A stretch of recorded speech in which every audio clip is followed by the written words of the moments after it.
Hello students, आज शुरू करने जा रहे हैं हम नया टॉपिक बिजनेस इकोनॉमिक्स से, theory of supply and elasticity of supply.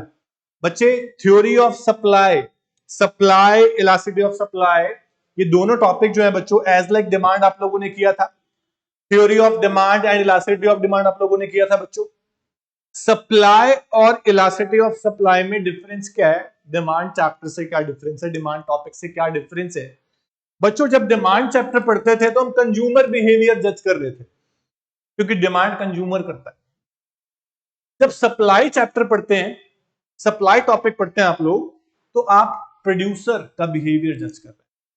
Supply कौन करता है बच्चों? प्रोड्यूसर, सेलर, फर्म, इंडस्ट्री, ये लोग सप्लाई करते हैं। तो सप्लाई और स्टॉक, सप्लाई और स्टॉक, इन दोनों कंसेप्ट में बच्चा कंफ्यूज होता है। आप कंफ्यूज मत हो, सप्लाई और स्टॉक में क्या डिफरेंस है मैं आपको बताऊंगा, सुनिए ध्यान से बच्चों। अगर किसी प्रोड्यूसर के पास 100 units of LEDs, 100 unit of LED TV पड़े हुए हैं इन स्टॉक गोडाउन में, 100 यूनिट्स, ये आपका बच्चों स्टॉक। कि कितना प्रोड्यूसर के पास at a particular point of time godown में पड़ा हुआ है आइडल, जो मार्केट में नहीं आया अभी, 100 यूनिट्स ऑफ एलईडी टीवी। अब एक प्रोड्यूसर चाह रहा है कि आज जो प्राइस चल रहा है उस प्राइस पे मेरे को ये लगता है कि मैं 100 यूनिट में से 80 यूनिट्स निकाल दूं, क्योंकि आज प्राइस सही है मेरे लिए। मैं 100 यूनिट ऑफ एलईडी टीवी में से 80 यूनिट्स निकाल दूं। यहां पर बात हो रही है how much a producer is willing to sell, willing to sell in the market. Supply means कितनी यूनिट्स एक प्रोड्यूसर मार्केट में बेचने के लिए तैयार है, विलिंग है, his desire to sell. Supply desire है या विलिंगनेस है सेल करने की। एट अ गिवन प्राइस, वो देखेगा मार्केट में क्या प्राइस चल रहा है, and at a given period of time also बच्चों। तो फर्क इतना है, stock is not supply, stock include supply, supply is a part of stock. कितना गोडाउन में पड़ा हुआ है वो स्टॉक है, और कितना प्रोड्यूसर मार्केट में बेचने के लिए तैयार है, रेडी है, विलिंग है, वो सप्लाई है। तो मैं कैसे डिफाइन करूंगा सप्लाई को बच्चों? Supply refers to the quantity of a commodity that a producer is willing to sell, या ready to sell at a given price and at a given period of time. So supply is known as flow concept, और जो stock है वो stock concept है, क्योंकि वो idol है eight a particular point of time. कितना पड़ा हुआ है वो स्टॉक है, जो मार्केट में रेडी है आने के लिए, इन सर्कुलेशन, तो मार्केट में गुड्स आने के लिए तैयार है, एक प्रोड्यूसर रेडी है बेचने के लिए मार्केट में गिवन प्राइस पे, वो सप्लाई है। दोनों बात डिफरेंट है बच्चों। सप्लाई और स्टॉक सेम नहीं है। Supply is willing to sell, offer for sale in the market. Okay, चलिए बच्चों, इतना बताने के बाद शुरू करते हैं टॉपिक को। Meaning of supply. बच्चा, मीनिंग ऑफ सप्लाई हम डिफाइन करेंगे, ध्यान से देखिएगा कि सप्लाई क्या है। Okay, meaning of supply. Yes बच्चों, कैसे लिखेंगे आप सप्लाई क्या होता है? It refers to the quantity of a commodity, it refers to the quantity of a commodity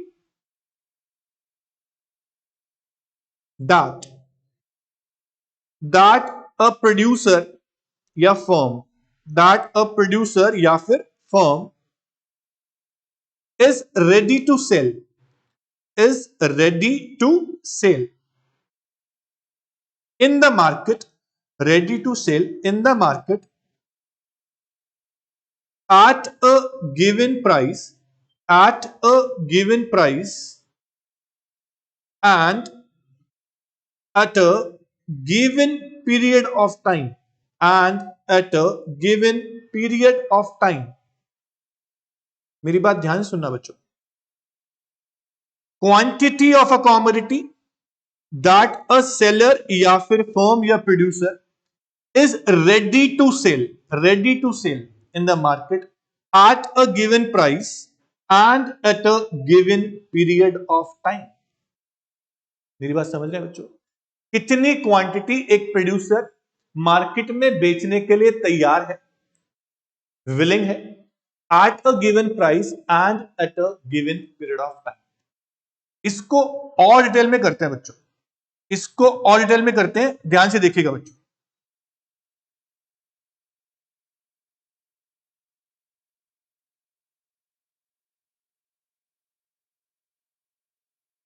हाँ जी बच्चों, like demand, supply is also express as a relationship between price and quantity. जैसे हम लोगों ने डिमांड में पढ़ा था कि प्राइस और क्वांटिटी का रिलेशन हम जब डिफाइन करते हैं, एक्सप्रेस करते हैं, तो प्राइस क्वांटिटी में करते हैं. कितना प्राइस चल रहा है और कितनी क्वांटिटी एक कंज्यूमर खरीदने को तैयार है, और यहां पे कितना प्राइस चल रहा है और कितनी क्वांटिटी एक प्रोड्यूसर बेचने को तैयार है. तो प्राइस और क्वांटिटी का रिलेशन ही हमेशा हम बताते हैं, चाहे डिमांड हो चाहे सप्लाई. ठीक है बच्चों? तो सप्लाई है क्या बच्चों? सबसे इंपॉर्टेंट चीज ये है बच्चा कि supply is a desired quantity. कितना प्रोड्यूसर बेचने को तैयार है, कितना विलिंग है वो बेचने को. आप ये ध्यान रखिएगा. तो विलिंगनेस सबसे इंपॉर्टेंट चीज है. कितना एक प्रोड्यूसर बेचने को तैयार है, how much the firm is willing to sell. ठीक है? उसके बाद बच्चों, supply of a commodity does not comprise the entire stock of a commodity. Supply मतलब ये नहीं है कि कितना मार्केट में सामान अवेलेबल है.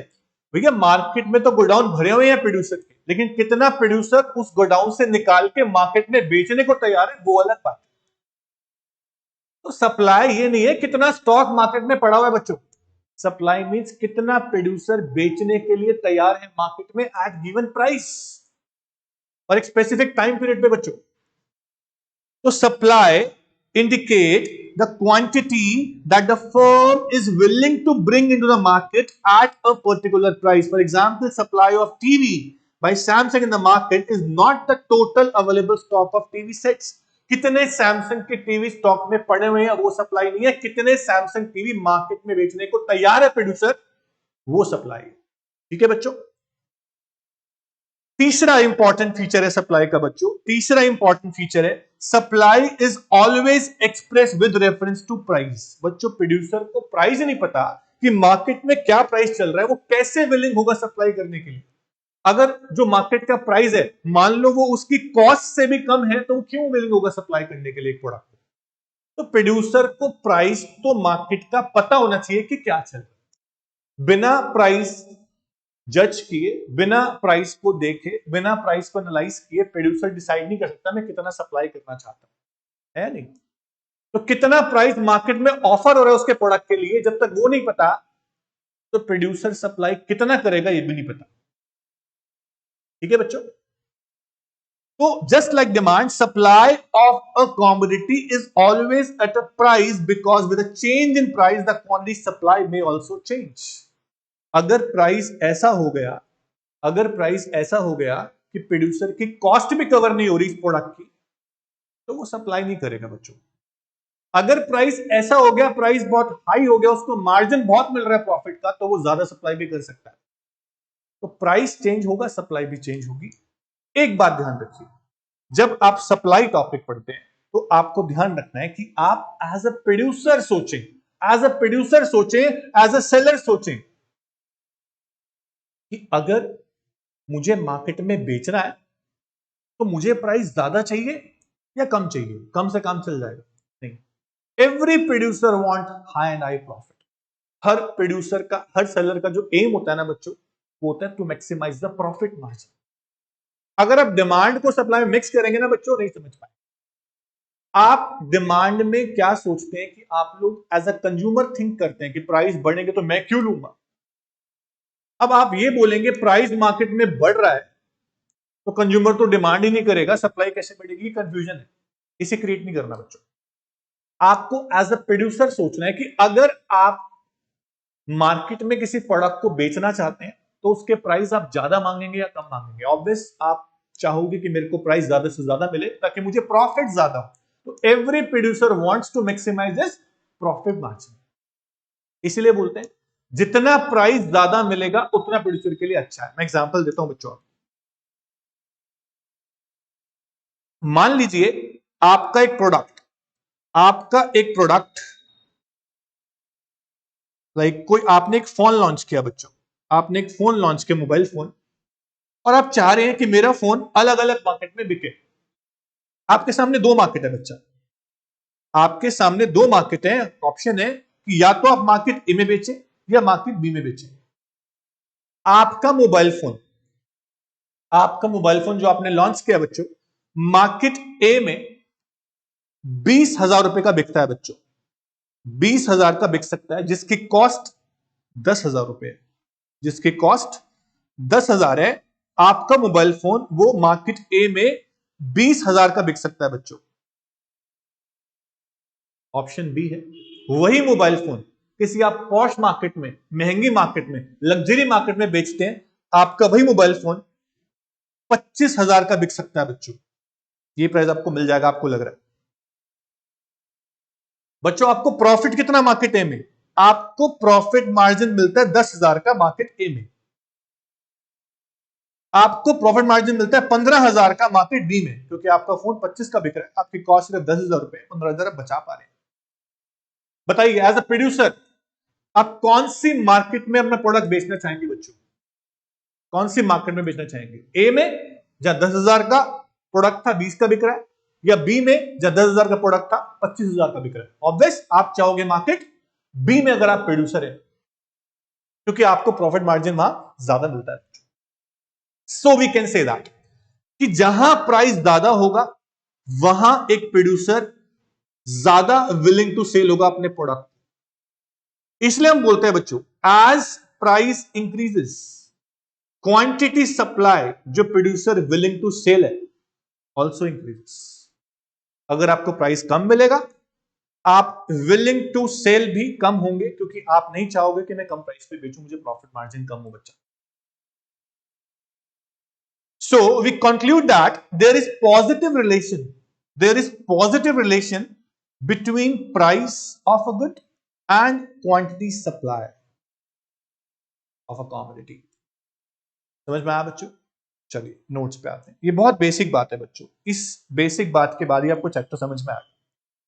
चौथा फीचर है supply is always with respect to period of time.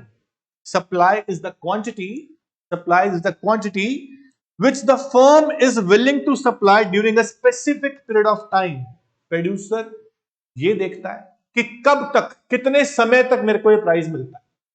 एक पर्टिकुलर टाइम के बाद प्राइस चेंज हो गया तो उस टाइम पर उसकी सप्लाई भी चेंज होगी, वो कम चाहेगा बेचना क्योंकि प्राइस कम हो गया मार्केट में। तो उस टाइम पीरियड कुछ भी हो सकता है बच्चों, it can be a month, a day और अ वीक। अब सप्लाई को आप कैसे डिफाइन करेंगे बच्चा? प्रॉपर डेफिनेशन सप्लाई की कैसे बनाएंगे बच्चों? Supply refers to quantity of a commodity that a firm is willing to sell and able to sell at a given price during a period of time. बच्चों supply means क्या है? The quantity of a commodity that a firm is willing to offer for sale in the market at a given price and at a given period of time। Number 1 कितनी quantity, number 2 willing to sell, number 3 given price, number 4 given period of time. चार बातें important है बच्चों, कितनी quantity, कितने price पे, willing to sell है या नहीं, और गिवन पीरियड ऑफ टाइम पे। ये चार बातें इंपॉर्टेंट है। ये है supply. So supply refers to the quantity of a commodity that a producer or seller is willing to offer for sale in the market at a given price and at a given period of time। ठीक है। अब आप supply को दो part में, दो type में divide कर सकते हो बच्चों, जैसे आपने डिमांड में किया, इंडिविजुअल डिमांड और मार्केट डिमांड में डिवाइड किया था आप लोगों ने डिमांड टॉपिक में। इस टॉपिक में आप डिवाइड करेंगे दो टाइप में, individual supply and market supply. बहुत सिंपल है बच्चों, individual supply and market supply. बच्चा इंडिविजुअल सप्लाई क्या है? कि कितनी क्वांटिटी किसी भी कमोडिटी की एक प्रोड्यूसर मार्केट में बेचना चाह रहे हैं। कितने प्रोड्यूसर? एक producer. The quantity of a commodity that a producer, a seller, हम एक सेलर की बात कर रहे हैं, बहुत सारे सेलर की बात नहीं कर रहे। जब सिर्फ एक सेलर की सप्लाई को एस्टिमेट किया जाए कि एक सेलर कितने यूनिट्स मार्केट में बेचने के लिए तैयार है एट अ गिवन प्राइस और पीरियड ऑफ टाइम, उसे बोलेंगे individual supply. But market supply की जब बात आती है बच्चों, मार्केट सप्लाई क्या होता है? मार्केट में एक सेलर नहीं है, मार्केट में मेनी सेलर है, बहुत सारे सेलर हैं। तो market supply refers to the quantity of a commodity that all sellers are ready to sell. All sellers, हम सभी सेलर्स की बात कर रहे हैं, at a given price and at a given period of time. क्या हम बोल सकते हैं कि market supply is sum total of individual supply? Market supply is sum total of individual supply, हम बिल्कुल बोल सकते हैं, क्योंकि मार्केट के अंदर बहुत सारे सेलर हैं। सभी सेलर्स की सप्लाई को आप प्लस करोगे, आप देखोगे सारे सेलर्स मार्केट में कितना बेचना चाहते हैं, वो मार्केट की सप्लाई है। स्टॉक अलग है, मार्केट सप्लाई अलग है। चलिए, so individual supply refers to quantity of a commodity that an individual seller, individual firm is willing to sell or able to sell at a given price and period of time. But जब market supply की बात करते हैं तो market supply refers to quantity of a commodity that all the firms are willing to sell at a given price and at a given period of time. चलिए, अब next important बात क्या आती है बच्चों, कि सप्लाई और स्टॉक क्या दोनों सेम है या अलग अलग बात है? हमने अभी डिस्कस किया था कि supply is different, stock is different. Stock means कितना मार्केट में अवेलेबल है, पड़ा हुआ है गोडाउन में, आइडल पड़ा हुआ। बट सप्लाई इज कितना मार्केट में एक प्रोड्यूसर बेचने को तैयार है, मार्केट में उतारने के लिए, मार्केट में लाने के लिए तैयार है, वो सप्लाई है। ऐसा है क्या? पढ़ते हैं बच्चों, ध्यान से सुनिएगा बच्चों। The term supply is often confused with stock of commodity, but in economics, both the terms are different. हाँ, बच्चा, stock refers to total quantity of a commodity that is available with the firm, at a particular point of time.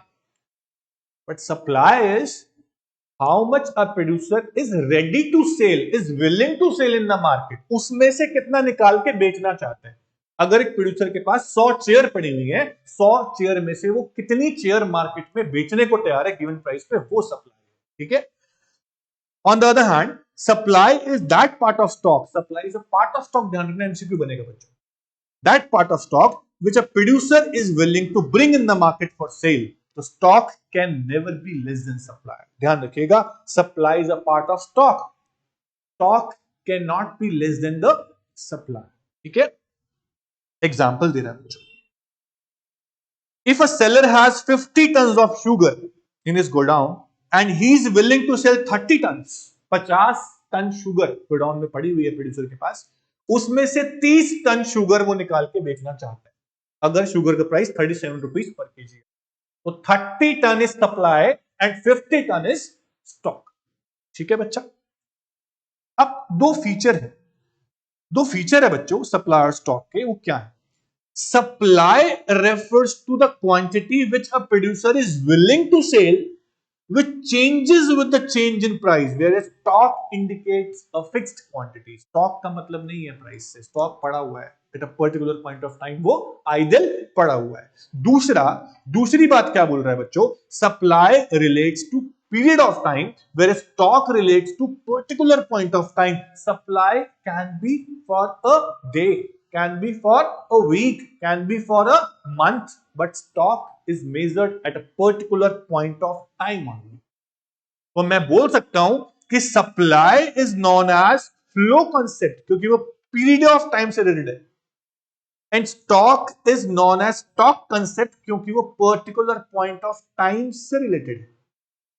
तो supply कौन सा concept हुआ बच्चों? Flow concept. और stock तो है ही स्टॉक कॉन्सेप्ट। तो क्वेश्चन बन सकता है कि सप्लाई कौन सा कंसेप्ट है, तो आप बोलोगे बच्चा फ्लो कॉन्सेप्ट है, स्टॉक कॉन्सेप्ट नहीं है सप्लाई। ठीक है, यहां तक आपको समझ में आया बच्चों?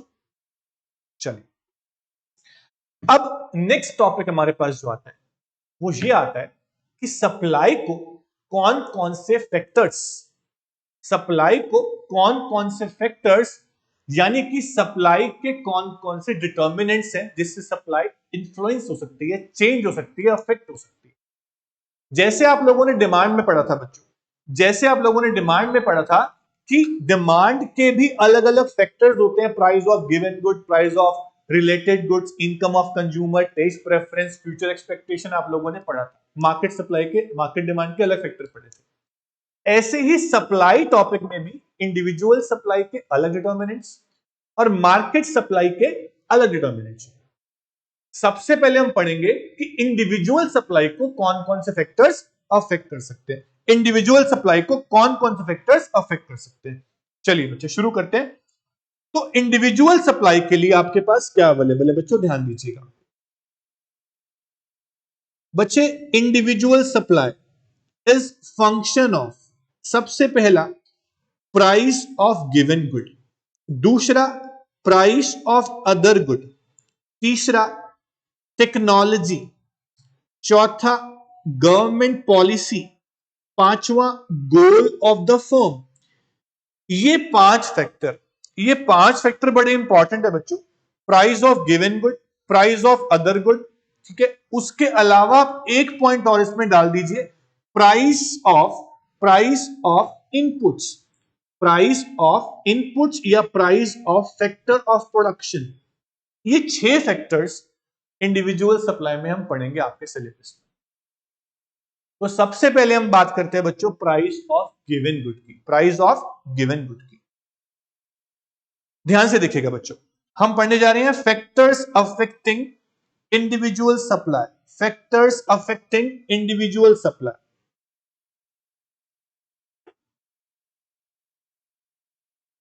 इंडिविजुअल सप्लाई को कौन कौन से फैक्टर्स अफेक्ट कर सकते हैं बच्चों। तो सबसे पहला फैक्टर हम पढ़ेंगे बच्चों, individual supply is function of price of a given good, price of other good, price of inputs या price of factor of production, technology, government policy and goal of the firm. ये सभी factors हम पढ़ेंगे बच्चों individual supply के लिए। सबसे पहले हम पढ़ेंगे बच्चों प्राइस ऑफ गिवन गुड क्या है। प्राइस ऑफ गिवन गुड क्या है बच्चा, अभी हमने पढ़ा कि अगर आप एक प्रोड्यूसर हैं, अगर आप एक प्रोड्यूसर हैं तो आप ये चाहेंगे कि जितना ज्यादा मुझे प्राइस मार्केट से मिले उतना अच्छा, जितना ज्यादा प्राइस मार्केट में होगा उतने ज्यादा आप विलिंग होंगे अपने प्रोडक्ट को मार्केट में ज्यादा बेचने के लिए, क्योंकि आपको प्रॉफिट मार्जिन ज्यादा मिलता है जब मार्केट में आपको ज्यादा प्राइस ऑफर हो रहा होता है अपने प्रोडक्ट का। तो हम बोल सकते हैं कि every producer wants to maximize this profit. अपने प्रॉफिट्स को हर प्रोड्यूसर चाहता है कि वो मैक्सिमम। इस प्रिंसिपल को देखते हुए मैं बोल सकता हूं कि जैसे जैसे मार्केट में प्राइस बढ़ेगा, जैसे जैसे मार्केट में प्राइस बढ़ेगा, वैसे वैसे प्रोड्यूसर अपनी क्वांटिटी सप्लाई को भी मार्केट में ज्यादा करना चाहेगा, विलिंग टू सेल वो ज्यादा होगा, उसको ज्यादा प्रॉफिट हो रहा है। तो प्राइस बढ़ने पर प्रोड्यूसर का प्रॉफिट मार्जिन बढ़ता है बच्चों, प्राइस बढ़ने पर प्रोड्यूसर का प्रॉफिट मार्जिन बढ़ता है, इसीलिए वो चाहता है कि मैं मार्केट में ज्यादा सेल करूं। तो हम बोल सकते हैं कि देयर इज पॉजिटिव और direct relation, there is positive और direct relation between price of a given good and quantity supply, keeping other factors constant. जब प्राइस की बात हो रही हो बच्चा तो हम अदर फैक्टर्स की बात नहीं करते, कीपिंग अदर फैक्टर्स कांस्टेंट, ये बात आप ध्यान रखेंगे बच्चों। सेटेरिस पेरेबस यहां भी अप्लाई होगा, सेटेरिस पेरेबस यहां भी अप्लाई होगा, कीपिंग अदर फैक्टर्स कांस्टेंट। चलिए सेकंड फैक्टर आता है बच्चों आपका, second factor price of other good, price of other good. बच्चा मान लीजिए कि एक प्रोड्यूसर मार्केट में दो तरह के गुड्स सप्लाई करता है। एक प्रोड्यूसर मार्केट में दो तरह के गुड्स सप्लाई करता है बच्चों। मान लीजिए बटर और शूज, बटर और शूज, ये दो गुड्स मार्केट में सप्लाई करता है एक प्रोड्यूसर, बटर की भी और शूज की भी। बच्चों मान लीजिए कि मार्केट में जो प्राइस है बटर का वो बढ़ता ही जा रहा है, मार्केट में बटर का प्राइस बढ़ता ही जा रहा है, और जो प्रॉफिट मार्जिन है प्रोड्यूसर को दिख रहा है कि बटर के प्राइस कॉन्टिन्यूसली राइजिंग है मार्केट में, लेकिन शूज के नहीं बढ़ रहे। जिस प्राइस पे बेचता था आज शूज का प्राइस ज्यादा कुछ इंक्रीज नहीं हुआ है, मेरे प्रॉफिट मार्जिन वही के वही हैं जो पहले होते थे, बट बटर के प्राइस मार्केट में बढ़ते ही जा रहे हैं। मेरी कॉस्ट में कोई चेंज नहीं आ रहा, लेकिन जो मेरे को प्राइस मार्केट से ऑफर हो रहा है वो बटर का बढ़ता ही जा रहा है, मुझे ज्यादा मिलने वाला है। तो प्रोड्यूसर क्या सोचता है, if price of one good से butter increases in the market, ठीक है, तो क्वांटिटी सप्लाई ऑफ शूज पे क्या इंपैक्ट पड़ेगा बच्चों बताइए। क्वांटिटी सप्लाई ऑफ शूज पे क्या इंपैक्ट पड़ेगा बच्चों बताइए। क्या प्रोड्यूसर शूज की सप्लाई बढ़ाना चाहेगा या बटर की सप्लाई बढ़ाना चाहेगा? ऑब्वियस, प्रोड्यूसर चाहता है कि मैं बटर की क्वांटिटी सप्लाई को इंक्रीज करूं, क्योंकि बटर के प्राइस मार्केट में मुझे ज्यादा मिल रहे हैं। शूज का प्रॉफिट मार्जिन वही है जो पहले था, आज भी वही है। तो producer wants to reduce the quantity supply of shoes as price of butter in the market increases. वो दो कॉमोडिटी मार्केट में सेल करता है मान लीजिए, तो जिसके प्राइस मार्केट में ज्यादा मिलेंगे उसकी सप्लाई मार्केट में बढ़ाना चाहेगा, जो अदर गुड वो सप्लाई करता है उसकी सप्लाई मार्केट में वो रिड्यूस करेगा। He is now less willing to sell, उसकी विलिंगनेस कम हो गई है क्योंकि उसको प्रॉफिट मार्जिन उसमें ज्यादा मिल रहा है जिसके प्राइस मार्केट में इंक्रीज हुए हैं। तो हम कैसे बोलेंगे, कैसे एक्सप्लेन करेंगे, ध्यान दीजिए बच्चों। प्राइस ऑफ गिवन गुड हमारा हो गया बच्चों। सेकंड पॉइंट पे आते हैं, सेकंड पॉइंट पे price of other good. As resources have alternative uses, या तो आप बटर में लगा लो या तो आप शूज में लगा लो, आपके पास लिमिटेड अमाउंट ऑफ मनी है, आप दोनों गुड्स को एक साथ ज्यादा सप्लाई नहीं कर सकते, आप कंपेयर करते हो किसके प्राइस मार्केट में ज्यादा है, किसमें मुझे प्रॉफिट ज्यादा हो। Okay, the quantity supply of a commodity depends not only it's price. Shoes की सप्लाई सिर्फ शूज के प्राइस पे डिपेंड नहीं है, अदर गुड्स के प्राइस पे भी डिपेंड है बच्चों। Increase in the price of other good makes them more profitable. Increase in the price of other good, जैसे मैंने बटर के प्राइस इंक्रीज किए तो बटर प्रॉफिटेबल हो गया बच्चों प्रोड्यूसर के लिए, right. In comparison to given commodity, in comparison to shoes butter ज्यादा प्रॉफिटेबल हो गया। As a result the firm shift it limited resources from production of shoes to butter. अब फर्म ने क्या किया, अपने लिमिटेड रिसोर्सेज को शिफ्ट कर दिया शूज के प्रोडक्शन से बटर के प्रोडक्शन, क्योंकि उसको बटर में ज्यादा प्रॉफिट हो रहा था। तो प्राइस ऑफ बटर इंक्रीज होने से शूज की सप्लाई क्या हुई बच्चों, डिक्रीज, यानी कि फॉल। अब ये एग्जांपल देता है बच्चों, increase in the price of other goods से वीट। मान लीजिए फार्मर वीट प्रोड्यूस करता है, राइस भी करता है, पर मार्केट में जो प्राइस है वीट का वो बढ़ गया। फार्मर अपने रिसोर्सेज जो है वो राइस से हटाकर कहां शिफ्ट करेगा बच्चों, वीट पे, क्योंकि उसको वीट में प्रॉफिट ज्यादा है, तो राइस की सप्लाई बच्चों मार्केट में क्या हो जाएगी, फॉल। आया समझ? ऐसे एग्जांपल देके आप भी समझा सकते हैं बच्चों। उसके बाद यहां पे आपने क्या कंक्लूड किया बच्चों, कि एक कॉमोडिटी का प्राइस दूसरी कॉमोडिटी की सप्लाई को अफेक्ट कर सकता है, क्योंकि रिसोर्सेज प्रोड्यूसर के पास लिमिटेड होते हैं, तो जिसमें उसको प्रॉफिट मार्जिन ज्यादा होता है उसे सप्लाई करता है, जिसमें प्रॉफिट मार्जिन नहीं होता उसे सप्लाई नहीं करता है। मींस वो जिसमें प्रॉफिट मार्जिन नहीं है वहां से रिसोर्स निकाल के वहां लगाता है जिसमें प्रॉफिट उसको ज्यादा होता है। ठीक है बच्चा। इसके बाद थर्ड फैक्टर अफेक्टिंग सप्लाई क्या आता है बच्चों, थर्ड फैक्टर अफेक्टिंग सप्लाई क्या आता है बच्चों, price of inputs, price of factor of production, इसे आप बोल सकते हो।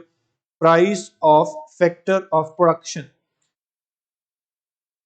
बच्चों फैक्टर्स ऑफ प्रोडक्शन आप लोगों ने पढ़ा है, क्या होते हैं factor of production? There are 4 factor of production, आपको याद आएगा। There are 4 factor of production बच्चा, land, capital, labour and entrepreneur. There are 4 type of factor of production. अब इनका प्राइस क्या होता है? हम यह बात कर रहे हैं price of factor of production की। Price of factor of production क्या होता है?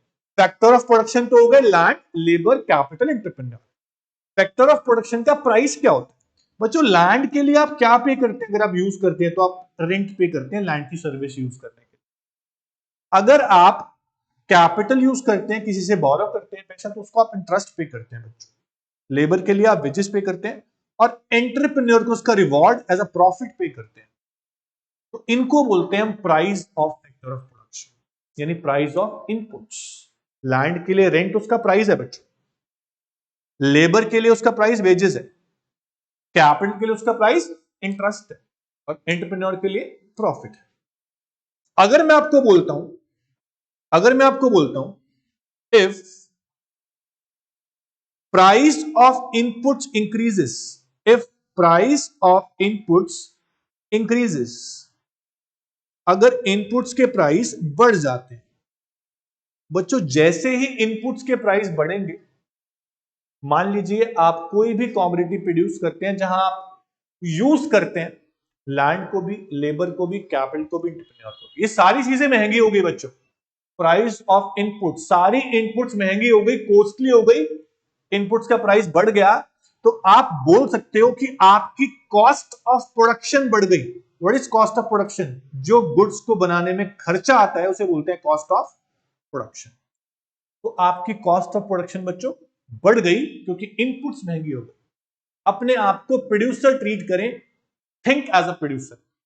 अगर प्रोड्यूसर की कॉस्ट ऑफ प्रोडक्शन बढ़ जाती है तो उसको प्रॉफिट मार्जिन बच्चों कम बचता है, प्रॉफिट मार्जिन कम बचता है। ध्यान रखिएगा जब आप प्राइस ऑफ इनपुट्स की बात कर रहे हैं, अभी मत सोचिएगा कि इनपुट्स के प्राइस बढ़ गए तो मैं भी प्राइस बढ़ा दूंगा अपने प्रोडक्ट। आप जब किसी एक फैक्टर की बात कर रहे हैं, दूसरे फैक्टर को कांस्टेंट रखें, तभी आप समझ पाएंगे कि इनपुट्स के प्राइस बढ़ने से प्रोड्यूसर को क्या इफेक्ट पड़ सकता है, सप्लाई पे क्या इंपैक्ट पड़ सकता है। अगर कॉस्ट ऑफ प्रोडक्शन बढ़ गई तो प्रोड्यूसर का प्रॉफिट मार्जिन जो है बच्चों वो कम हो जाता है। Now he is willing to supply less. अब प्रोड्यूसर कम विलिंग है सेल करने को, इसका मतलब मार्केट में क्वांटिटी सप्लाई जो होगी बच्चों वो कम हो जाएगी। बहुत सिंपल है। इसका वाइस वर्सा सोचिए, इसका अपोजिट सोचिए बच्चों। अगर प्राइस ऑफ इनपुट्स कम हो जाता, अगर प्राइस ऑफ इनपुट्स कम हो जाता तो प्रोड्यूसर की जो कॉस्ट ऑफ प्रोडक्शन है, प्रोड्यूसर की जो कॉस्ट ऑफ प्रोडक्शन है, गुड्स को बनाने में जो खर्चा आता है बच्चों, वो कम आता, क्योंकि रेंट भी कम हो गया, वेजेस भी कम हो गए, लेबर के पूरे इनपुट्स जितने भी इन सबके प्राइस कम हो, कॉस्ट ऑफ प्रोडक्शन कम आती बच्चों। और कॉस्ट ऑफ प्रोडक्शन कम आती तो प्रॉफिट मार्जिन प्रोड्यूसर को ज्यादा होता, प्रॉफिट मार्जिन जो है प्रोड्यूसर को ज्यादा बचता। अब प्रॉफिट मार्जिन ज्यादा बच रहा है, he is willing to sell more now, तो मार्केट में सप्लाई जो है वो बढ़ जाएगी बच्चों, क्योंकि प्रोड्यूसर को प्रॉफिट जो है वो अब ज्यादा हो रहे हैं, he is willing to sell more in the market. तो हमने क्या कंक्लूड किया बच्चों कि as price of factor of production fall, quantity supply increases, as price of factor of production rise, quantity supply decreases. ये ध्यान रखना बच्चों। तो there is inverse relation between price of inputs and quantity supply. As individual seller की हम बात करें तो price of inputs is the third determinant of individual supply. यहां तक कोई डाउट बच्चों? चलिए, इसके बाद नेक्स्ट फैक्टर आता है बच्चों, नेक्स्ट फैक्टर आता है सप्लाई का चौथा वाला, that is technology. That is technology. बच्चा ध्यान से सुनिएगा, टेक्नोलॉजी को मैं दो टाइप में डिवाइड कर सकता हूं। टेक्नोलॉजी को मैं दो टाइप में डिवाइड कर सकता हूं। एक तो न्यू मॉडर्न या अपडेटेड टेक्नोलॉजी, न्यू मॉडर्न या फिर अपडेटेड टेक्नोलॉजी। बच्चों ध्यान से सुनिएगा, न्यू, मॉडर्न या फिर अपडेटेड टेक्नोलॉजी। दूसरा ओल्ड, इंफीरियर, ओल्ड इंफीरियर या आउटडेटेड टेक्नोलॉजी। ओल्ड, इंफीरियर या आउटडेटेड टेक्नोलॉजी। ओके बच्चों, अगर प्रोड्यूसर यूज करता है न्यू टेक्नोलॉजी या फिर अपडेटेड टेक्नोलॉजी, अगर एक प्रोड्यूसर अपडेटेड टेक्नोलॉजी यूज करता है, जो नई तरह की टेक्नोलॉजी होती है बच्चों, आज की जो मॉडर्न एज की न्यू टेक्नोलॉजी है, वो हमेशा आपकी कॉस्ट बचाती हैं, आपका कम खर्चा करवाती हैं। आपके घर में 3 स्टार, 4 स्टार, 5, जितना स्टार बढ़ता है बोल तो पावर सेविंग हो जाती है, बोलते हैं ना ऐसा। ऐसे ही प्रोड्यूसर है। नई तरह की मशीन्स, नई तरह की टेक्नोलॉजी जब मार्केट में आती है तो उसका फायदा क्या है? उससे कॉस्ट ऑफ प्रोडक्शन, उससे कॉस्ट ऑफ प्रोडक्शन, जो गुड्स को बनाने में खर्चा आ रहा है, वो कम हो जाता है बच्चों। और जब कॉस्ट ऑफ प्रोडक्शन कम हो जाती है तो प्रोड्यूसर का प्रॉफिट मार्जिन बचता है, बढ़ता है। तो मैं कह सकता हूं कि जब producer updated new technology use करता है तो उसको प्रॉफिट ज्यादा होते हैं, वो मार्केट में सप्लाई बढ़ाता है क्योंकि उसकी कॉस्ट ऑफ प्रोडक्शन कम आ रही है। We can say that if a producer use updated new and modern technology, cost of production will fall, profit margin rise and he will supply more in the market। इसका उल्टा क्या होगा बच्चों? अगर प्रोड्यूसर यूज करता है outdated, old, inferior technology, तो क्या होगा बच्चों? पुरानी टेक्नोलॉजी है, वही पुरानी मशीन चला रहा है, वेस्टेज ज्यादा हो रही है, इनपुट्स वेस्ट हो रही है, एफिशिएंसी नहीं आ रही है, तो वहां पे प्रोड्यूसर की कॉस्ट ऑफ प्रोडक्शन बहुत ज्यादा लगती है बच्चों। और कॉस्ट ऑफ प्रोडक्शन ज्यादा लगेगी तो उसे प्रॉफिट मार्जिन कैसे बचेगा बच्चों? उसको प्रोडक्ट को बेचने में जो मार्जिन है बच्चों बहुत कम आएगा। और प्रॉफिट मार्जिन कम आया बच्चों तो हम क्या बोलेंगे? प्रॉफिट मार्जिन कम आया बच्चों तो वो अपनी मार्केट में जो सप्लाई करता है प्रोडक्ट की, उसे वो रिड्यूस कर देगा, उसे वो कम कर देगा बच्चों। तो कहने का मतलब क्या है बच्चों? If a producer use outdated old technology, inferior technology, वो हमेशा आपकी कॉस्ट ऑफ प्रोडक्शन को बढ़ाएगी। कॉस्ट ऑफ प्रोडक्शन बढ़ाएगी, इट मींस आपको प्रॉफिट मार्जिन कम हो रहा है, आप सप्लाई कम करना चाहेंगे। तो एक प्रोड्यूसर को यूज करना चाहिए क्या? Updated new and modern technology, जिससे कॉस्ट भी कम आए, प्रॉफिट मार्जिन भी बढ़े और सप्लाई प्रोड्यूसर बढ़ाए। समझ में आ रहा है बच्चों आपको? ये था आपका फोर्थ फैक्टर। एक बार नोट से रीड करते हैं बच्चों। थर्ड आपका था price of factor of production, ये हमने कर लिया बच्चों। फोर्थ आपका है स्टेट ऑफ टेक्नोलॉजी। ध्यान से सुनिएगा बच्चों। Technological changes influence the supply for a commodity. Advanced and improved technology reduce the cost of production. Advanced and improved technology reduce the cost of production, which increase the profit margin. It induce the seller to supply more. और vice versa क्या होगा? अगर producer use कर रहा है degraded, outdated technology, तो उससे cost of production बहुत ज्यादा आएगी, प्रॉफिट मार्जिन कम होगा और सप्लाई बच्चों कम हो जाएगी। This very simple. 4 factor, 4 determinant हम लोगों ने कर लिए बच्चों इंडिविजुअल सप्लाई के। फिफ्थ फैक्टर क्या है? पांचवा फैक्टर जो इंडिविजुअल सप्लाई को अफेक्ट कर सकता है वो क्या है बच्चों? ध्यान से सुनिएगा। Fifth factor is government policy. Government policy is very important, यहां से एमसीक्यू बन सकते हैं बच्चों, काफी आप ध्यान दीजिएगा। गवर्नमेंट पॉलिसी, शुरू करते हैं बच्चों। बच्चों गवर्नमेंट का काम होता है पब्लिक पे एक्सपेंडिचर करना और पब्लिक से टैक्स भी चार्ज करना। गवर्नमेंट हाउस होल्ड से भी टैक्स चार्ज करती है, फर्म से भी टैक्स चार्ज करती है, और हर प्रोड्यूसर जो मैन्युफैक्चरिंग कर रहा है या सेल कर रहा है या कोई भी सर्विसेज प्रोवाइड कर रहा है, उसे टैक्स तो पे करना पड़ेगा बच्चों। जब गुड्स का प्रोडक्शन होता है, गुड्स का प्रोडक्शन होता है, उस पे लगता है मैन्युफैक्चरिंग टैक्स, जिसे हम बोलते हैं एक्साइज ड्यूटी। सेल होती है तो भी टैक्स लगता है, हर जगह टैक्स लगता है। तो प्रोड्यूसर टैक्सेस को क्या ट्रीट करते हैं बच्चों? प्रोड्यूसर को तो टैक्स भरना पड़ रहा है ना, चाहे वो कंज्यूमर से लेगा, लेकिन अभी तो उसको भरना पड़ रहा है ना। जब प्रोड्यूसर मैन्युफैक्चरिंग कर रहा है, उसको मैन्युफैक्चरिंग के ऊपर टैक्स देना पड़ रहा है। इट मींस प्रोड्यूसर के लिए टैक्स जो है इज कॉस्ट। प्रोड्यूसर के जो टैक्स है वो क्या है बच्चों? Cost. All the producer treat tax as a cost. अब सोचिए, अगर मार्केट में हर प्रोड्यूसर के ऊपर गवर्नमेंट टैक्सेस बढ़ा दे, टैक्सेस बढ़ा दे, और आपको ये पता होगा बच्चों, अगर प्रोड्यूसर पे टैक्सेस लगते हैं तो सब्सिडीज भी मिलती हैं। सब्सिडीज समझते हैं ना, एग्जम्पशंस, डिस्काउंट, छूट। अगर प्रोड्यूसर को सब्सिडीज मार्केट से, गवर्नमेंट से कम मिल रही है, सॉरी, गवर्नमेंट से प्रोड्यूसर को सब्सिडीज जो मिल रही है बच्चा, वो कम मिल रही है, और गवर्नमेंट टैक्स ज्यादा लगा रही है मैन्युफैक्चरिंग पे या सेल पे, किसी भी चीज पे, प्रोडक्शन प्रोसेस में, इस स्टेटमेंट को बोल सकता हूं मैं कि गवर्नमेंट अभी यूज कर रही है अनफेवरेबल पॉलिसी। जो प्रोड्यूसर के लिए पॉलिसी अनफेवरेबल है वो क्या है कि टैक्सेस हाई लग रहे हैं, सब्सिडी मिल नहीं रही है। अगर ये सिचुएशन आती है प्रोड्यूसर के ऊपर कि टैक्सेस ज्यादा लग रहे हैं और सब्सिडीज कम मिल रही है, टैक्सेस तो उसके लिए कॉस्ट हो गया क्योंकि उसको पे करना पड़ रहा है, सब्सिडी उसके लिए एक तरह का डिस्काउंट हो गया, उसे अच्छा लगता है सब्सिडी मिलना, प्रोड्यूसर को उसको फायदा हो। तो टैक्सेस ज्यादा लग रहे हैं, सब्सिडी कम मिल रही है, इस केस में प्रोड्यूसर की कॉस्ट ऑफ प्रोडक्शन, बच्चों cost of production her point में आएगा, ध्यान रखिएगा।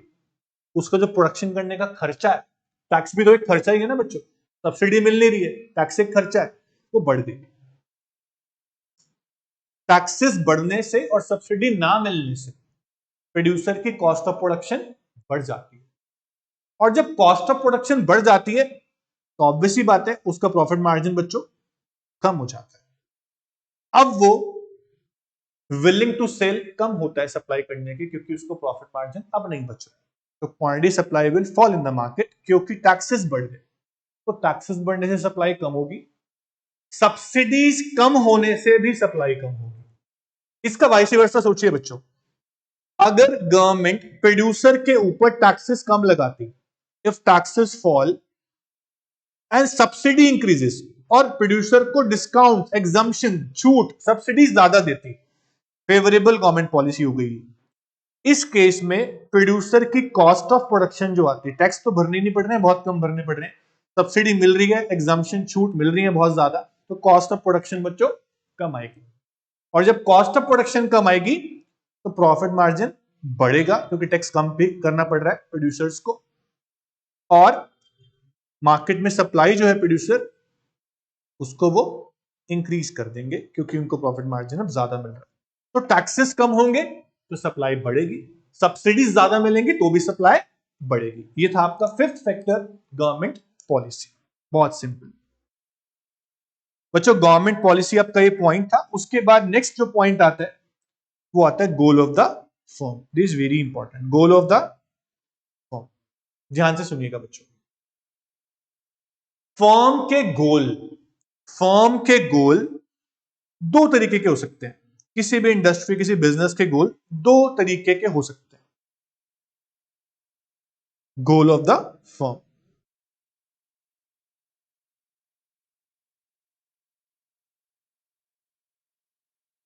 गोल ऑफ द फर्म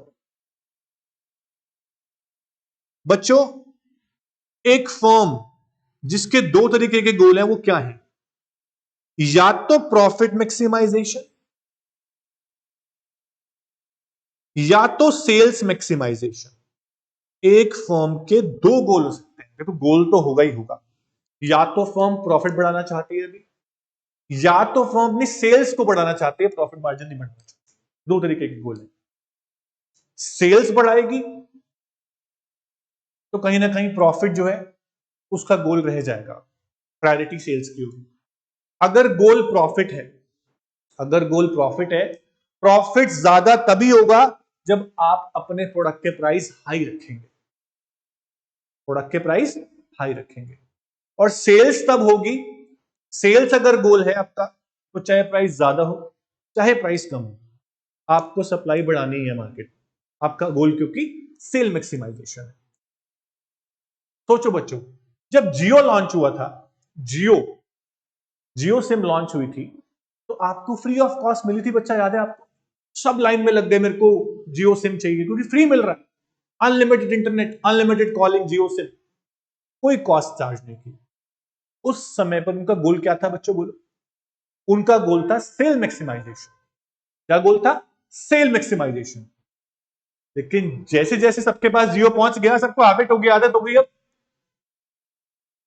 555 रुपए का रिचार्ज करते हैं आप लोग मिनिमम, 3 महीने के लिए आपको इंटरनेट मिलता है 1.5 GB पर डे, ऐसा ही होता है। फिर भी आप उसके पैसे 555 पे करते हैं बच्चों। अभी प्राइस बढ़ गया, 0 से सीधा 555। अभी क्या एम है? प्रॉफिट। जब आपका गोल सेल होता है, आप फ्री में भी बेच देते हैं, लेकिन जब गोल प्रॉफिट होता है, आप प्राइस बहुत हाई कर देते हैं। कैसे एक्सप्लेन करेंगे बच्चों, सुनिएगा ध्यान से। Generally supply of a commodity increase only at a higher price, क्योंकि गोल अगर आपका प्रॉफिट है तो आप ज्यादा प्राइस पे ही ज्यादा सप्लाई करेंगे। अगर आपका एम प्रॉफिट नहीं है, अगर आपका एम है सेल बढ़ाना, मार्केट कैप्चर करना, तो आप कम प्राइस पे भी ज्यादा सेल कर सकते हैं, क्योंकि आपका एम प्रॉफिट नहीं है, आपका एम अब सेल बढ़ाना है। तो मैं कह सकता हूं बच्चों कि अगर फर्म का गोल प्रॉफिट है तो सप्लाई सिर्फ हाई प्राइस पे ज्यादा होगी, कम प्राइस पे नहीं होगी। अगर फर्म का गोल सेल मैक्सिमाइजेशन है तो प्राइस चाहे कम हो चाहे ज्यादा हो, सप्लाई हमेशा मार्केट में बढ़ती रहेगी। कितना क्लियर आप लोगों को बच्चों? ये आपके थे इंडिविजुअल सप्लाई के डिटर्मिनेंट्स, इंडिविजुअल सप्लाई के फैक्टर्स। सबसे पहला price of a given good, दूसरा प्राइस ऑफ अदर गुड, तीसरा प्राइस ऑफ इनपुट्स या price of factor of production, चौथा टेक्नोलॉजी, पांचवा फैक्टर आपने पढ़ा गोल ऑफ द फर्म, पांचवा आपने पढ़ा गवर्नमेंट पॉलिसी, फिर आपने पढ़ा गोल ऑफ द फर्म। ये 6 फैक्टर हैं आपके इंडिविजुअल सप्लाई के। अब मार्केट सप्लाई के भी अलग डिटर्मिनेंट्स हैं। अब तक आपने पढ़ा इंडिविजुअल सप्लाई फंक्शन कि सप्लाई, इंडिविजुअल सप्लाई किस फैक्टर से अफेक्ट होती है, आपने पढ़ लिया। अभी हम पढ़ने वाले हैं बच्चों मार्केट सप्लाई के फैक्टर्स। मार्केट सप्लाई के फैक्टर्स भी अलग से हैं, ऐसे फैक्टर्स जिनके चेंज होने से ओवरऑल मार्केट सप्लाई में चेंज आएगा, इंडिविजुअल में तो आएगा ही आएगा। सभी इंडिविजुअल सेलर्स को इफेक्ट होगा, तभी तो मार्केट सप्लाई इफेक्ट होगी। तो हम कुछ ऐसे फैक्टर्स पढ़ेंगे जिससे सब सेलर्स को, सभी सेलर्स को इफेक्ट होगा, उससे मार्केट सप्लाई में चेंज आएगा बच्चों। चलिए देखते हैं मार्केट सप्लाई के कौन से डिटर्मिनेंट्स है, कौन से फैक्टर हैं बच्चों।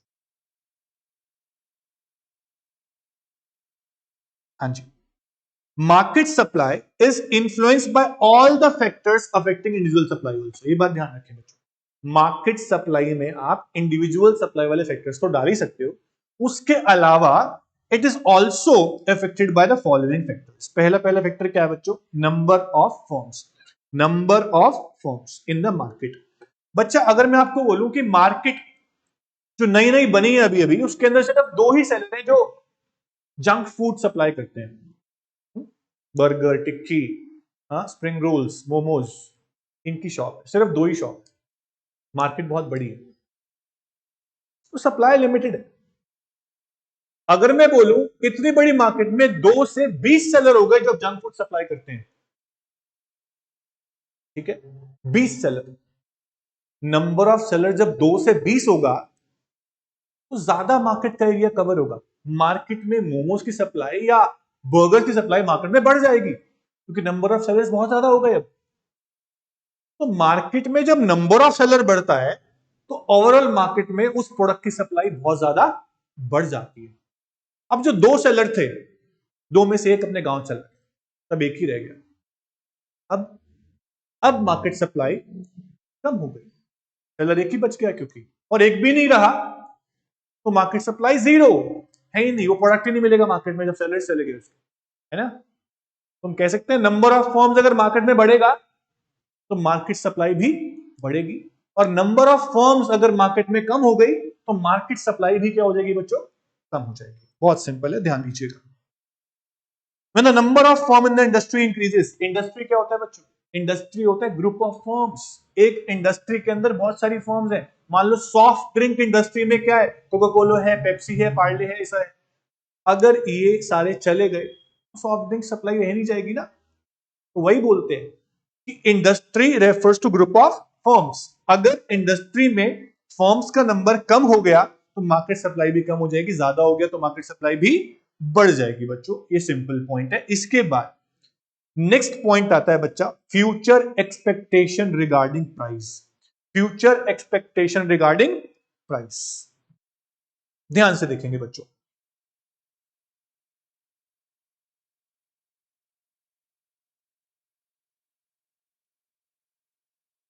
Factors affecting market supply, factors affecting market supply. सबसे पहला फैक्टर आप लोगों ने पढ़ा बच्चों, number of firms. Number of firms, अगर मार्केट में नंबर ऑफ फर्म्स बढ़ रही हैं तो आप बोल रहे हो कि मार्केट सप्लाई भी क्या हो जाएगी सर, बढ़ जाएगी। अगर नंबर ऑफ फर्म्स मार्केट में कम हो रही है बच्चों तो मार्केट सप्लाई भी कम हो जाएगी। दूसरा पॉइंट पढ़ने जा रहे हैं हम बच्चों, future expectation about price. Future expectation about price, 1 second बच्चा।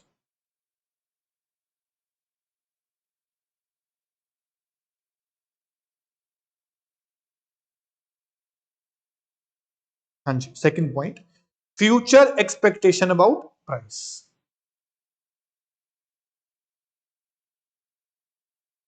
बच्चों एज अ प्रोड्यूसर आप थिंक कीजिए, सोचिए, अगर आप प्रोड्यूसर हैं, अगर आप प्रोड्यूसर हैं और आपको लग रहा है कि इन नियर फ्यूचर, आने वाले समय में, इन नियर फ्यूचर जो प्रोडक्ट आप सप्लाई करते हैं, जो प्रोडक्ट आप सप्लाई करते हैं, in near future prices are expected to rise. Near future में प्राइस बढ़ने वाले हैं उस प्रोडक्ट के जिसको आप सप्लाई करते हैं। आपको जब प्राइस ज्यादा मिलेगा आप तब सप्लाई करना चाहते हैं क्योंकि आपको प्रॉफिट मार्जिन से मतलब है एज अ प्रोड्यूसर। अगर फ्यूचर में प्राइस बढ़ने वाले हैं, इट मींस आज आपको कम मिल रहा है एज कंपेयर टू फ्यूचर। आप क्या सोचते हैं, यार मैं आज स्टॉक कर लेता हूं, कल सप्लाई करूंगा क्योंकि मेरे को प्रॉफिट ज्यादा कल होगा। एक प्रोड्यूसर ऐसा ही करता है। उसको लग रहा है कि 2 दिन बाद जो प्रोडक्ट मैं आज बेच रहा हूं उसके प्राइस बढ़ने वाले हैं, तो मैं आज स्टॉक कर लूंगा, कस्टमर को बोलूंगा प्रोडक्ट खत्म हो गया भैया, नहीं है, टाटा बाय बाय। जब 2 दिन बाद प्राइस बढ़ जाएंगे तो मैं सामान निकाल के बेचना शुरू कर दूंगा। तो एज अ प्रोड्यूसर अगर आप एक्सपेक्ट कर रहे हो इन near future, if a producer expect, if a producer expect that in near future prices are expected to rise, he will supply, he will be willing to supply less in present। आज वो कम बेचना चाहेगा क्योंकि उसको पता है कि कल प्राइस बढ़ने वाला है, तो मैं कल ही बेचूंगा, आज क्यों बेचूं, आज तो प्रॉफिट ही नहीं होगा। समझ रहे? इसका वाइस वर्सा क्या होगा बच्चों, सुनिएगा ध्यान से। If seller expect a rise in price in near future, then current market supply will decrease. लेकिन if the seller fear that price will fall in the future, उसको डर है कल प्राइस कम होने वाला है, अगर कल प्राइस कम होने वाला है उसके प्रॉफिट मार्जिन कम हो जाएंगे कल, तो वो आज ही सारा माल निकालने की कोशिश करेगा बच्चों। उसको डर है कि कल प्राइस कम होने वाला है, then he will increase the present supply to avoid loss in future। समझ में आ रहा है बच्चों आपको? इस तरह से चलता है प्रोड्यूसर। एज अ प्रोड्यूसर आप थिंक कीजिए। ओके, लास्ट पॉइंट है बच्चों मार्केट सप्लाई का, वो क्या है? मार्केट सप्लाई का लास्ट डिटर्मिनेंट क्या है? Means of transportation and communication. बच्चा मार्केट में सप्लाई जब आती है किसी भी प्रोडक्ट की तो बिना ट्रांसपोर्ट के तो नहीं आ सकती बच्चों। मार्केट में जब सप्लाई आती है प्रोडक्ट की तो बिना ट्रांसपोर्ट के तो नहीं आ सकते ना बच्चों। बड़े बड़े ट्रक्स, छोटे टेम्पूज, कंटेनर्स, डंपर्स, रेलवेज, ये ट्रांसपोर्टेशन की मीन्स है बच्चों। एयरवेज से भी आती है सप्लाई, पता तो रोडवेज, एयरवेज, रेलवेज, वाटरवेज से, शिप से भी बच्चों सप्लाई मार्केट में आती है। अगर मीन्स ऑफ ट्रांसपोर्टेशन कम हो गए, सोचिए, अगर मीन्स ऑफ ट्रांसपोर्टेशन या मीन्स ऑफ कम्युनिकेशन, कम्युनिकेशन समझते हैं बच्चों, इंटरनेट, आप ऑर्डर करते हैं फोन पे, आपका ऑर्डर हो जाता है, वेबसाइट है, ऑनलाइन स्टोर्स हैं। अगर मीन्स ऑफ कम्युनिकेशन या ट्रांसपोर्टेशन कम हो जाए, कितनी प्रॉब्लम आएगी बच्चों सप्लाई करने में, प्रोड्यूसर्स को मार्केट में उतारने में। तो means of transportation and communication is a part of infrastructural development. अगर वो कम हो गया तो मार्केट में सप्लाई भी कम हो जाएगी, आप तक प्रोडक्ट नहीं पहुंच पाएगा बच्चों एज ए कंज्यूमर, अगर आप सोचे तो means of transportation and communication बहुत जरूरी है मार्केट सप्लाई को बढ़ाने के लिए। तो हम क्या लिखेंगे? Proper infrastructural development, proper infrastructural development like improvement in means of transportation and communication help in maintaining adequate supply. अगर वो नहीं होंगे तो मार्केट सप्लाई कम हो जाएगी बच्चों। बच्चों ये आपने किया इंडिविजुअल सप्लाई के डिटर्मिनेंट्स, और फिर आपने किए मार्केट सप्लाई के डिटर्मिनेंट्स। तो आज का हमारा सप्लाई टॉपिक जितना भी हुआ, meaning of supply, meaning of individual supply, meaning of market supply, stock क्या है, सप्लाई क्या है, दोनों में डिफरेंस क्या है, उसके बाद इंडिविजुअल सप्लाई के फैक्टर्स एंड मार्केट सप्लाई के फैक्टर्स, इस सारा टॉपिक अच्छे से रिवाइज करिएगा बच्चों आज। डिमांड और सप्लाई में कंफ्यूज नहीं होना बच्चों आपको। डिमांड का कंसेप्ट अलग है, कंज्यूमर थिंक कीजिए, वहां समझना है आपको। प्रोड्यूसर थिंक कीजिए तो सप्लाई में कीजिए, ठीक है। नेक्स्ट क्लास में शुरू करेंगे नए टॉपिक्स। सप्लाई फंक्शन क्या है, सप्लाई शेड्यूल क्या है, सप्लाई कर्व क्या है ना। उसके बाद लॉ ऑफ सप्लाई भी करेंगे। तो आज के लिए इतना ही करेंगे बच्चों, आज की क्लास को यहीं क्विट करते हैं। नेक्स्ट क्लास में मिलते हैं नेक्स्ट टॉपिक के साथ। Thank you, take care, bye bye बच्चों।